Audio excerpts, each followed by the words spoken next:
Wake that ass up. Early in the morning. The Breakfast Club. Morning, everybody. It's DJ MV Angela Yee, Charlamagne the Guy. We are the Breakfast Club. We got a special guest in the building. Yes. Dr. Jess. Dr. Jessica Clemons. Dr. Jessica Clemons. Dr. Jessica Clemons. But we call her Dr. Jess. Oh, we call her Dr. Jess. Yes. Welcome, Good Dr. morning. Jess. Good morning. Good morning. Thank you for having me. Thank you for returning. Now, have you received any backlash from other mental health professionals about you providing advice or treatment publicly, like on haven't. Instagram and stuff? No, Okay. no, surprisingly. I think I was worried a little bit that people might respond with, what are you doing? Or do you have, a supervisor? But no, it's actually been really positive. I actually had an article in Forbes that came out. I saw Oh, it. great. Yeah, and so from there, I had a lot of really positive, even responses from that. My medical school actually posted it and shared it multiple times. I even did a throwback Thursday and posted the article again. Wow. So yeah. Have you seen any changes in your student, or I should say your subject, after you had your conversation? Any changes in Charlamagne at all? Oh my goodness. I'm serious. Did you see the man change at all? Or It is he was- still... Are you on drugs? What narcotic are you on this morning? That's not nice, Charlamagne. You're right. See, so you haven't seen the change. You haven't seen the change at all. I didn't just want to assume he has mental health issues. I put it on drugs. Right. That's not Yes. nice. There are people really out there with drug That issues. is that is Absolutely. true. That don't act That is anything true. like that. That is very true. I that would never a- disrespect them by comparing them to DJ Envy. Is that You're a right, positive thing for me? But go ahead, I'm sorry. Go ahead. Now, Dr. Jess, people ask me questions all the time. I have one for you that I think would be appropriate for you to answer. Okay. Because I was like, I don't know what to tell this person. Oh goodness. All right. Hi, Yee. I've been with my girlfriend almost 7 years. I've been battling depression for about 2 years.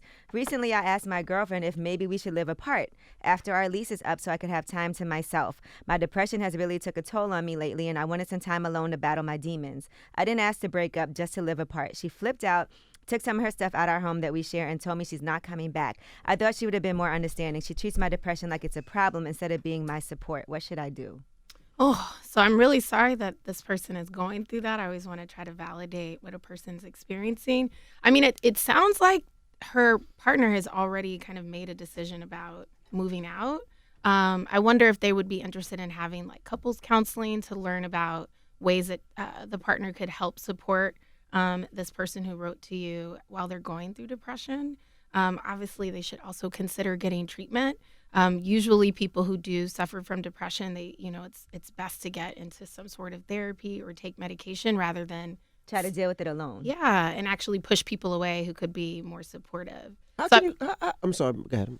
Yeah, I was no. gonna ask about depression because a lot of people say they're depressed, Yeah. but I think it's almost, I don't want to say it's a fad, but it's an easy thing to say. I'm depressed. But what is a state of depression where people should really get help? Because people be sad and they be like, I'm depressed, but they throw that word around so Exactly. loosely. Yeah, exactly. So in terms of depression, there's a clinical form that we look at when we're diagnosing. And so a person does have to feel, quote, depressed for at least 2 weeks. But it's usually a number of other symptoms they're experiencing. They may have changes with their appetite, not sleeping as well or sleeping too much. They may feel fatigued.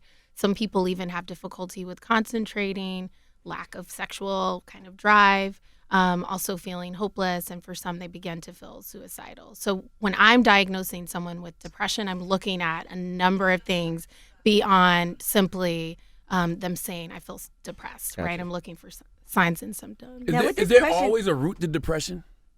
'Cause I, sometimes I get in my funks and I really don't know why. And I be writing get your down in what? my journal His root. funks. I be writing down in my journal why, what happened today? And I can't never get to the root of why I'm just depressed. well, I mean, some people believe there is. So people who study psychoanalytic kind of theory believe that depression is at the root, anger turned internally. So instead of turning anger out into the world, you may turn it in on yourself. And so that's kind of how that illness comes about. But for some people, there is not an actual trigger. It can be biological, meaning things that are, happening within the brain. Some of it's genetic. So I think if you are in that moment feeling sad, going back to the point of just throwing the word depressed, it may not be in fact that you're actually depressed, but maybe you have a reason to feel a little down that day. Now this Or gonna sound, not. You're right, and this gonna sound crazy. Say somebody does something to you, right, and you want to physically hurt them. Like what? Or physically get them hurt, but you can't do that. So that can cause you to internally be mad at yourself, is what you're saying? Because you can't really do what you want to that person. So I don't necessarily think that would lead one to feel depressed. When I'm talking about, what's going on. I know. Since I can't, I'm depressed. Yes. I'm depressed and I depressed and you're can't get you alive. touched. Okay? You're sick, man. You're a sick I'm serious. you're a I be sick thinking individual. about that. You want to kill people? Not kill them, but just get them touched. You Just want to so- get somebody Get 'em hurt? touched? I just resort to that sometime. Like I do. where? I'm not gonna lie. You're a sick and when I individual. can't, when I can't get that done because I know better, I get depressed. So I don't necessarily think those two go together. Okay. But what I do think is He needs more help.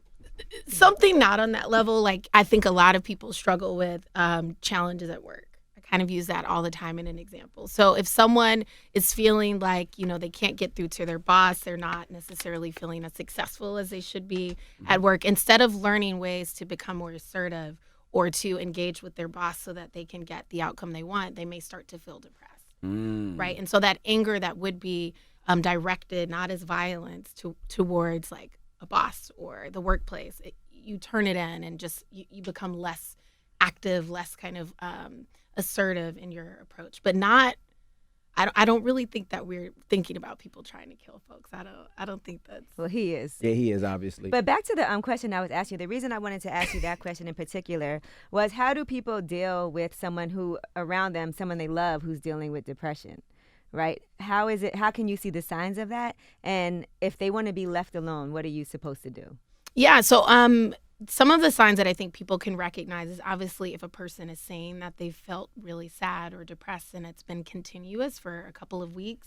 But if you notice that they're withdrawing from activities that they normally do, like, for example, if this couple typically goes out on dates or they have friends over all the time and that person, while they're depressed, is less interested in that.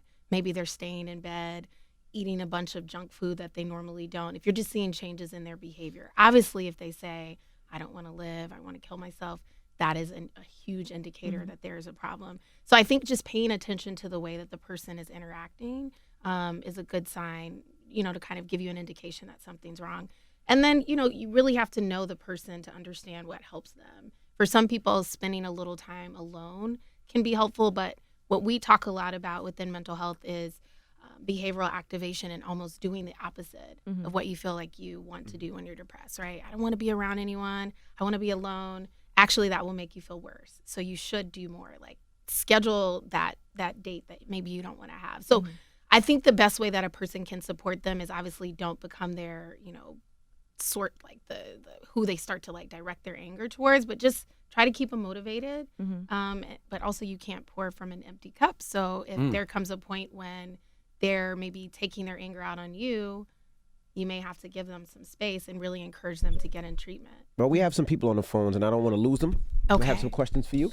All right. Hello, who's this? No pressure, Dr. Jess. This is Isaiah. Isaiah, good morning, sir. Hey, good morning. How you doing? How you doing? Everybody's great. Dr. Jess is here. You have a question for Dr. Jess?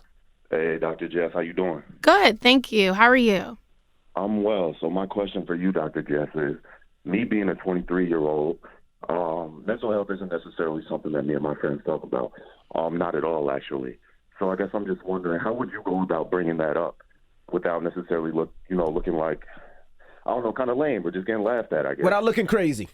Yeah, exactly. Yeah. So I guess what I'm hearing you say is just how do you start these conversations about, are you taking care of yourself? Are you taking care of your overall mental health? Well, yeah, because I know mental health runs in my family. Like, my mom suffers from depression, my grandmother, etc.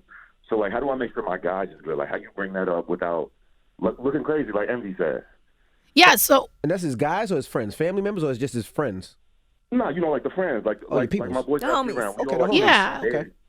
So, I mean, already I'm thinking, like, if these people are your friends, right, I imagine that you guys do things together that make you all feel supported. So I don't know if that's having dinner or going out for drinks. I think use a casual environment where you guys are already feeling bonded just to kind of start to share. I don't think that you necessarily have to pour out all of the details of your family, but you can just check in. Maybe it's sharing with them that someone in your family has been suffering in silence and you would want to just know what they're doing to keep themselves feeling well. But I think the fact that you guys already are bonded and have a friendship, you should not be so afraid about sounding crazy. Like, those are your boys. You should be able to talk about things openly and freely anyways. Also, Yeah, lead by that's example. true. Lead by example. Once you start going to therapy and people start seeing how it's helping you, then your boys will be like, dang, I want to get on that too. Word, they're going to kind of look at me and then kind of reflect. Yeah, you know what? I do appreciate that information today, guys. I really appreciate that. All right, man. Thank you, man. All right, have a good one. Hello, who's this? Hey, how you? You know, this is Brandon from Southern California. How are you? What's up, Brandon? What's your question for Dr. Jess? Okay, Ms. Jess, quick question. So as anxiety is something that overwhelms different people's lives, is there something in the cognitive process that stops people from overcoming that or having them be more overwhelmed by it? Because there's a lot of different people who know they have anxiety and they know what they can do to overcome it, but it still gets to them. So I was just curious if there was something that's stopping it.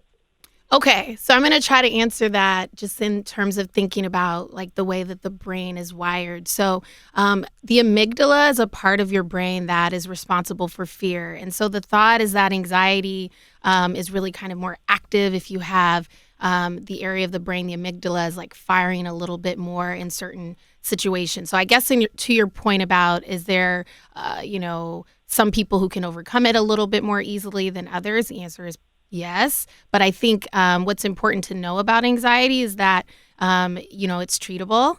You can take care of that by going to therapy, medication, also engaging in things like meditation and yoga are a way to kind of help soothe you if you are a person who has a lot of activity in the amygdala, the part of the brain that is responsible for like fear. Did that answer your question? It answered it perfectly. Thank you so much for your time. Thank you. Word. Hello, who's this? Hello?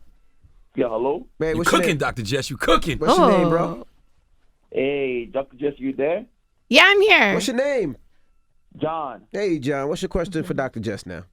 Yeah, my question is, sometimes I go to bed and I wake up depressed. What causes that? That's my question. Too. Yeah, You have to go to work. Yeah. Where do you work? What do I work?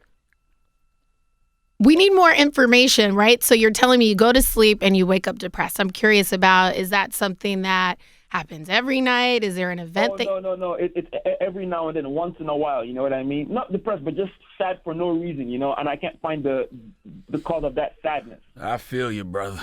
I don't know. He might not have a girlfriend. He might be lonely. You might hate your job and be like, damn, I got to go in there again today. But mine works both ways. I wake up extremely depressed sometimes and extremely happy sometimes. And don't know why either or is happening. Oh, maybe you had a dream and the dream was sad. Maybe it's a bad dream. Well, there definitely are people who believe that your dreams can kind of begin to inform the way that you feel in the morning. I would say, this is probably a great case to consider talking to someone in therapy.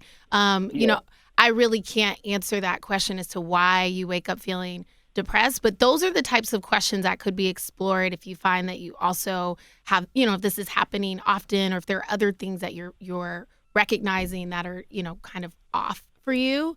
Do you remember your dreams?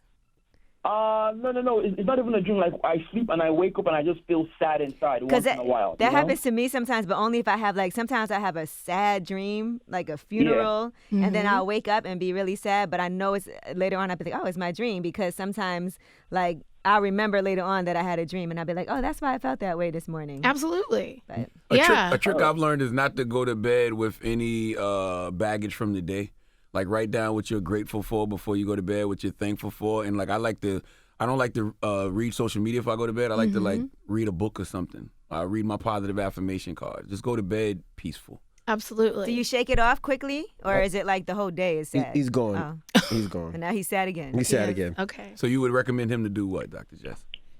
For the sadness? Yes. She needs more information. Yeah, I mean, there's so much more information I'd want to know. I'd want to know, obviously, how he's doing in terms of functioning. I'd want to know, is he we were asking about work and he kind of went silent on that. Yeah. Right. So who's his support network? I mean, I heard he has an accent. Is he calling from somewhere, in the States? Does he have supports around him, family? I mean, there's a lot more. As a psychiatrist, people don't just come in with I wake up sad without me. I don't just give an answer. I have to really go through and understand more of that. But I love what you guys are both saying about recognizing the impact dreams may have on the way you feel or what you've taken in that night. I mean, I think people need to also realize these things will most of the time pass unless it's something that's consistent. Cheyenne.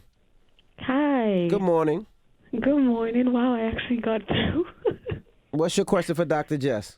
My question is, I have anxiety, and I come from a family where it's a lot of, like, you need to go to church. You need to pray to God. Like, God can take it away from you. God is the answer for everything. And although I know I believe in God, how do I come to my family for help? Yeah, I mean, that's a great question. So I know particularly in communities of color, we tend to go to church or clergy to find support for things that we're going through. And some people even believe that depression and anxiety, is something that has something to do with them not being like a good Christian or a good, whatever. Yeah. So I want to just kind of let you know that that's a common, I think, experience people are having. But the reality is that anxiety has effects that really come from genetics, also environment. And so it's not a punishment. I think if you find someone in your family that is, more, I think, open-minded and willing to accept that treatment or help can come from other directions or other sources than the church, I would start with maybe confiding with them. But I don't think that we always have to rely on our family as the only source of support, in all honesty. I do think that you may find you have friends who can relate to your exact situation that you'd feel more supported by. Yeah, I agree. I mean, I already do go to therapy. I just don't tell my family. I just more so just went on my own, and I just by reading Charlamagne's book, I was like, okay, I can go to therapy and I'm not embarrassed. But at the same time, it's like I don't want to hide it from my family anymore that I go through that. So I'm just figuring out ways. And to being from a Jamaican culture as well, it's like they don't believe in that. It's go to church. Absolutely. I mean, I just want to encourage you to continue to find if there's a way in, but I think it's most important to take care of yourself, than worrying about trying to start off and do that and just confide in somebody that's close to me and then just start from there. But I'm so happy I was able to get through. I'm calling all the way from Toronto, Canada, so it's weird, but I do appreciate you. I think you're the best, and thank you guys so much. Thank you for reading my book too, baby. Thank you. Bye. Appreciate you. The book is excellent. Let's go to one more. Excellent. Teresa. Hi, how are you? Good morning, Teresa. Where you calling from? New Jersey. Okay, what's your question for Dr. Jess? I have a question in regards to ADHD in males, black males. What are some ways that you can help them other than medication? And what are some of the things that you can ask for in 504 plans or IEPs? What sort of accommodations can you ask for?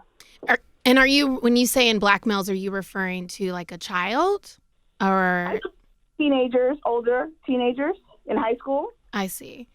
I guess my question back is what's your reservation about medication for ADHD?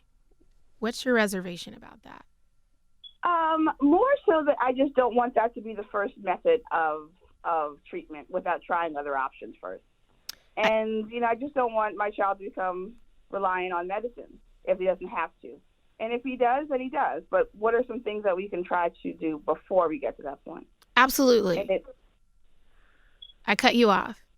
No, I was going to say, and is that your recommendation? Like, I just want to hear your thoughts about that. Yeah. So, okay. So I'm training as a psychiatrist. And so obviously the way that we train is we identify illnesses and, we are able to prescribe medication. And so ADHD is actually an illness that, a diagnosis, however you want to call it, but that responds very well to medication.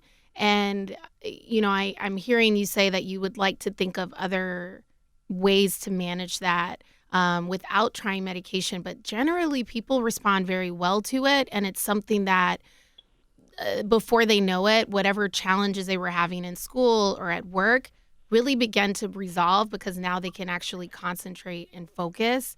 There are options that are not stimulant medication. So I know that's the one that people are very worried about. Stimulants are like Ritalin or Adderall. They have like street value and, people can abuse them. But there are other medications that treat ADHD that are not stimulants and ideally are not medications that are as, addictive. But that's really where I would recommend. Can I chime in on it too? Yeah. Just because we have the juice bar, and I know for a lot of kids, they say their diet also affects ADHD and a lot of sugar. can affect that. So they do recommend, because that's something that I've been talking about a lot with kids in school, not being able to concentrate and having ADHD. And a lot of times it's what they give them to eat and drink in schools, like really sugary things. Yeah. So sometimes it does help people to change their diet. Absolutely. So you can try those things. I think if someone, by the time they're seeing me, they're having a lot of issues, right? By the time someone comes in front of a psychiatrist, they may be like experiencing problems with school, like they're not doing well in their classes, their grades are suffering. But I think if someone is not to that point, things like diet, people in the summer will sometimes come off of their medication because they don't need to focus as much. So maybe they're engaging in activities that are a little bit more physical. You can try to do things like get them a tutor if you find that that's a part of the challenge, that they're not able to focus on their work. But in my experience, I've found that trying medication, usually that's when the person responds very well. And then, my job is really kind of done at that point. All right, well, thank you and good luck, Mama. How do you know what medication to put them on? For ADHD? Yeah. You kind of go through, there's generally kind of like an algorithm that you start with certain medications. If someone, like it sounds like this mother doesn't want her child to be on a stimulant, you start with a medication that isn't, and you just see how they respond to it. What are the effects of not being on medicine? And the reason I ask is our generation, I'm sure there was a lot of kids with ADHD, and our parents didn't know anything about it, so they didn't put kids on medicine back then. Yeah. So those kids that possibly needed medicine, what are the effects now? What are they doing now, and how is it affecting them? I mean, I think the time that, when we were all kids or you guys were kids was a very different time than what children are experiencing now, right? They have to perform. They're probably trying to think about high schools that they have to get in. It's very competitive. So I imagine that previously, if someone had ADHD symptoms, it wasn't something that was really affecting their ability to perform and do well to make it to the next step. So your question was, what are the effects? Do you see the effects of people that didn't take medicine back then and how they're acting now to make people say, well, we should have gave them medicine? I see. So I'm thinking about actually a couple of cases that I had who were adults, like in their 40s, who had ADHD. Some of them were actually kind of using high volumes of caffeine. So they'll come in and they're like, but before 9 a.m., they've already had, a big gulp size of like a caffeinated beverage. They weren't able to hold down a job that requires them to sit and focus. So they might end up being like a dog walker, or they're washing cars, something that they can just be physical and not really have to give the amount of focus that you need to give in order to perform like a boring job at work. So I find that was kind of how those patients looked. Right. And then when we treated them with a medication like a stimulant, they were able to focus. I mean, we have scales that we use to measure one's kind of baseline and then after they start a medication, and you can just see how helpful it really is. Will they have to take that medicine for the rest of their life? It depends. So, technically, yes. If let's say you have the kind of job, if you're like, a CEO, you have an important job, you need to be able to focus, that person would probably benefit from staying on it. But if someone else, has an office job that Monday through Friday they use it and the weekends they don't, then, that's someone who maybe wouldn't stay on it. Is medication a last resort, you would say, before trying other things? For me, no. For me, again, as a psychiatrist, we really want to, therapy is something I talk a lot about and is a part of my training, but medication is something that can be very helpful. And I think that's part of where there can be kind of a distance between people who aren't in the field and just being afraid of taking these medications, is there's a lot of misinformation out there. Because there are side effects, I'm sure. Yes, there are. For stimulants, which are used to treat ADHD, so like Ritalin, Adderall, typically what we look for are like loss of appetite. That's why with children who are started, they really have to make sure that the parent has to make sure that they are giving them, a set amount of caloric intake, that they're monitoring their child's diet. For some people, they can, experience kind of like shakiness, jitteriness. That's why some people take Adderall now just to lose weight. They do. I've heard people abusing that for People that say reason. Adderall is amazing, though. I've never had it, but they say everybody I know that's on it says it's amazing. I don't know what they mean by amazing. They say it helps you focus like in a real way. Like they've never been like super laser focused. I mean, it is a stimulant. So I don't know, coffee drinkers out there, it kind of gives that same effect. But, for people who have ADHD, they have problems with concentrating, focusing. Sometimes they actually are hyperactive. So you'll see them unable to really sit still in the office. And imagine how much that gets in the way of what they're trying to accomplish outside. I want to go to one more call. It's a lady, she's pregnant. Hello? Hello. Hey, my name is what's your name? Hey, Stacy. Ask your question for Dr. Jess. Doctor, I just recently found out I was pregnant, and I suffer from anxiety real bad. So I started smoking weed because she told me to go off my anxiety medication. Now she wants me to go off the marijuana.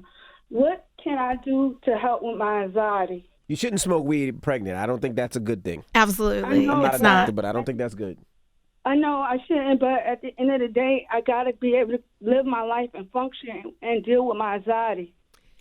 So that's a good question, Doc. So now she's pregnant. She can't smoke weed. She can't take her medication. She can't take medicine. What can she do for these 9 months? What alternative solution? They might have a baby-friendly strain, though. We don't know. A baby-friendly strain. Do you ever try meditation or anything? Because Dr. Jess has been talking about the benefits of meditation.